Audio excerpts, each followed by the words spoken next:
베트남 전쟁 당시 미군은 적 전투기와 근접해서 공중전을 벌이는 상황에서는 높은 운동성이 전투기의 필수 요소라는 점을 절감하고 교전 규칙에서부터 그렇게 설정합니다. 그 결과 탄생한 것이 F-15와 F-16이며 F-22에도 그런 인식이 전승됩니다. 그래서 새로운 세대의 전투기인 F-22는 F-15나 F-16을 능가하는 운동성을 갖추기로 애초부터 고려합니다. F-22는 최신 공기역학적 설계 기술을 도입한 형상과 커다란 추력의 엔진과 높은 운동성을 발휘할 수 있는 플라이-바이-와이어 조종 장치를 효과적으로 조합함으로써 뛰어난 운동성을 실현했고, 그 운동성은 초기동성이라고 부르고 있습니다. 현재 F-22의 움직임을 따라잡을 수 있는 전투기는 존재하지 않으며 최강의 전투기라고 불리는 데에도 이 초기동성이 중요한 위치를 차지하고 있습니다. 또한 F-22의 운동성을 높이기 위해 엔진의 배기구에는 방향을 2차원으로 바꿀 수 있는 추력 변향 장치를 사용했습니다. 이로써 F-22는 저속도 영역부터 초음속까지 폭넓은 속도 범위를 갖추었고, 지금까지의 전투기로는 할 수 없던 다양한 움직임도 가능해졌습니다.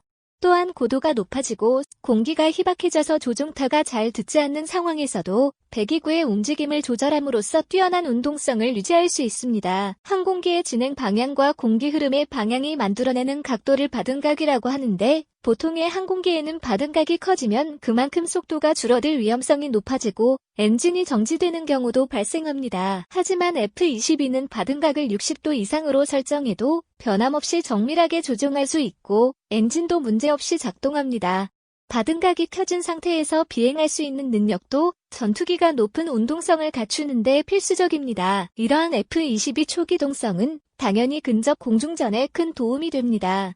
근접 전투 즉 도그 파이트에서는 예전이나 지금이나 적보다 우위를 점할 수 있는 공격 위치를 차지하는 것이 승리의 열쇠입니다. 전투기 vs 전투기 싸움에서 적보다 우위를 점할 수 있는 공격 위치는 적의 꼬리를 잡는 것입니다.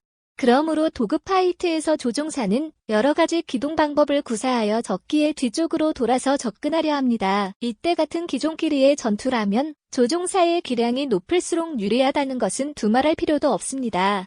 조종사의 조종 기술이나 판단력이 공중전에서 중요하다는 사실은 확실하지만 이것도 어느 정도 전투기 성능이 받쳐줄 때 이야기입니다. 항공기의 운동성이 상대를 능가한다면 항공기의 능력이 조종사의 솜씨를 보완할 수 있고 F-22의 운동성은 이를 충분히 커버할 수 있습니다. F-22는 초기동성에 의한 높은 선회율과 횡전율을 구사함으로써 적기보다 먼저 우위를 확보할 가능성이 높아집니다.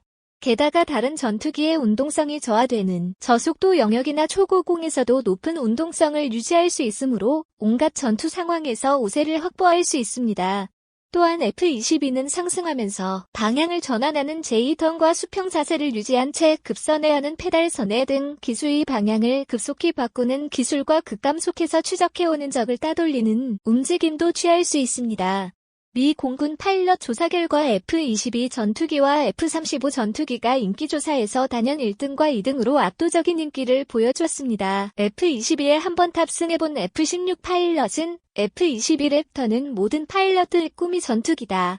F-16으로는 도저히 불가능한 움직임이 가능하며 자유롭다. 적으로 만나면 끔찍할 것 같다라고 소감을 밝히기도 했습니다.